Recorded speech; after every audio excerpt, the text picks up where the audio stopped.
बात करते हैं प्रदेश में बजरी माफियाओं का, यानी कि जो खनन चल रहा है, बजरी माफियाओं का जो आतंक है वो दिन प्रतिदिन बढ़ता जा रहा है और प्रशासन की तमाम व्यवस्थाएं, पुलिस की तमाम व्यवस्थाओं को एक प्रकार से धत्ता बताते हुए लगातार उनकी जो हरकतें हैं वो जारी हैं। खनन माफिया सक्रिय हैं, बजरी माफिया सक्रिय हैं, गुंडा राज साफ तौर पर चल रहा है और ऐसी घटना कल भी देखने को मिली।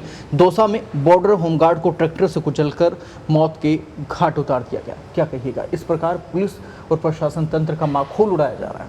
नहीं, मुझे लगता है अपन कोरोना पे तो फरवरी माह से चर्चा कर रहे हैं। जब ये एक ऐसा सब्जेक्ट है जो हमारी चर्चा में रोजाना आता है नियमित रूप से जी। लेकिन मुझे लगता है बजरी माफिया और जो खनन माफिया राजस्थान में है उसकी चर्चा तो कई सालों से चल रही है, लेकिन अब ये नियमित रूप से चर्चा में आने लगा। रोज बजरी माफिया कोई न कोई ऐसा कारनामा अंजाम दे रहा है जो राजस्थान की पुलिस के लिए, राजस्थान की सरकार के लिए एक चुनौती होता है। उनको ये खुला चैलेंज कर रहे हैं कि अगर आप में हिम्मत है तो हमको रोक करके दिखा दो।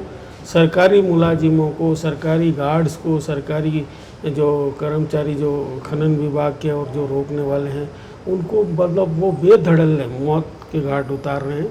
जयपुर में तो याद होगा आपको, एक बेचारे ने, कॉलोनी का कोई पदाधिकारी था, उसने ये कहा था कि भाई आप हमारी कॉलोनी में से ट्रक मत ले जाइए, इससे दुर्घटना का खतरा बना रहता। उन महोदय को उन्होंने, ट्रक चालक ने दोबारा वो जाते समय टोका।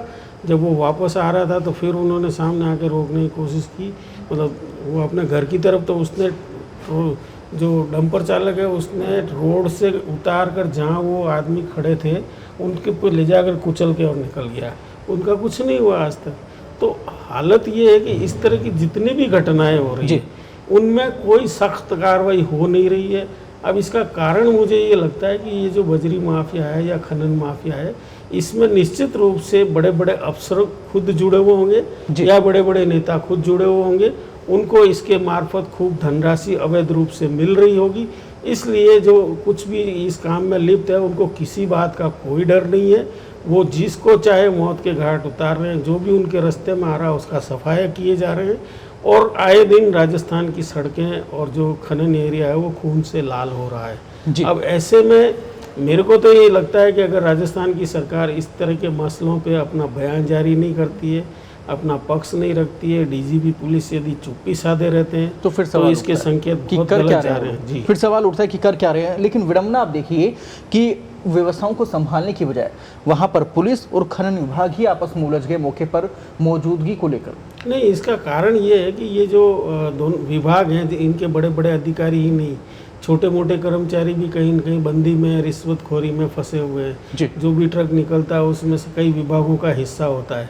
तो अब इसमें हो ये रहा है कि जो रिश्वतखोरी जो हो रही है उसमें कुछ लोग जो वास्तव में इस कारोबार को रोकना चाहते हैं उनका फिर सफाया कर दिया जाता है। ये जो रिश्वत से सलट जाते हैं या रिश्वत से मान जाते हैं उनको तो मारने की तो नौबत नहीं आती है, लेकिन जो अड़ जाते हैं नहीं हम तो रिश्वत नहीं लेंगे और तुम्हारा ट्रक भी नहीं ले जाने देंगे, तुमको अवैध खनन भी नहीं करने देंगे, ऐसे ईमानदार अफसरों को, ईमानदार कर्मचारियों को वो मतलब मनाने की बजाय या रिश्वत नहीं लेते हैं तो फिर उनका यही इलाज करते हैं कि उनको सीधा वो मौत के घाट उतार देते हैं ताकि हमेशा के लिए वो जो उनकी झिकझिक है या उनका जो रोका टोकी करना वो बंद हो जाए। और इसका सबसे बड़ा कारण है मिलीभगत का खेल।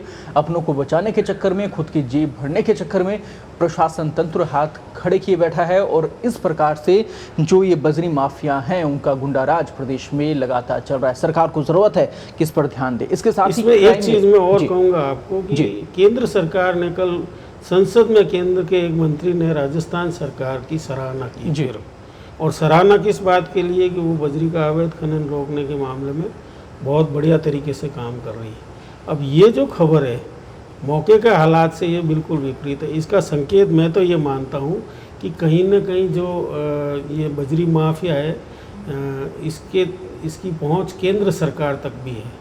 केंद्र में बैठे हुए कई लोग भी इनकी जद में हैं और वो भी कहीं ना कहीं मुझे लगता है उन्हें राजस्थान आना चाहिए और हालात को देखना चाहिए। नहीं, वो आगे खोलनी चाहिए। अगर केंद्र सरकार के मंत्री तारीफ कर रहे हैं तो निश्चित रूप से उनका भी कोई न कोई फायदा इस बजरी के अवैध खनन से हो रहा क्यों होगा क्योंकि सुप्रीम कोर्ट तक कह चुके हैं कि ये जो अवैध कारोबार है इसको रोका जाना चाहिए, रोक लगा रखी है।